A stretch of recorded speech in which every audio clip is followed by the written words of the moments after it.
এই উপমহাদেশে একসময় ঢাকা ছিল সংস্কৃতির বিকাশের কেন্দ্র। আমার অসাধারণ ভালো লাগছে যে ঢাকা দক্ষিণ সিটি কর্পোরেশন এই বাংলার যে ঐতিহ্য, বাংলার যে সংস্কৃতি, ঢাকার যে গর্বের জায়গাগুলি একসময় মানুষ ধারণ করত, নতুন প্রজন্ম অনেকটা ভুলে যেতে বসেছে। আধুনিকতার ছোঁয়ায় তার আবার পুনরুজ্জীবন করতে যাচ্ছেন, পুনরুজ্জীবিত হতে চলেছে। অসাধারণ আয়োজন। যে আয়োজনের কথা প্রশাসক বললেন, এটা সত্যিকার অর্থে বাংলাদেশের মানুষের গর্বের জায়গা। এই ঢাকায় একদিনে প্রতিষ্ঠিত হয়নি, 416 বছর পার করেছে, পুরনো সভ্যতার অংশ। এই উপমহাদেশে একসময় ঢাকা ছিল সংস্কৃতির বিকাশের কেন্দ্র।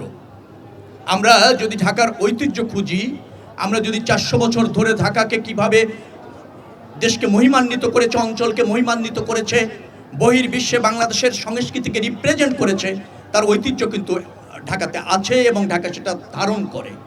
কিন্তু আমরা সেভাবে বিকশিত হতে পারিনি এই উপমহাদেশে অথবা এই আঞ্চলিক বা বিশ্ব পরিমণ্ডলে। সিটি কর্পোরেশন সেই উদ্যোগ নিয়েছে, এই জন্য আমার পক্ষ থেকে ধন্যবাদ। আমিও ঢাকার একজন মেম্বার অফ পার্লামেন্ট, এই দায়িত্ব আমারও রয়েছে।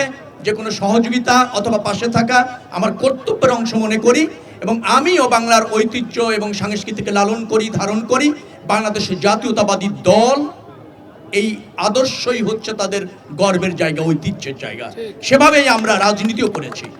সবার আগে বাংলাদেশ, হৃদয়ে বাংলাদেশ, সংস্কৃতি আমার পরিচয়, বাংলাদেশই আমার গর্ব।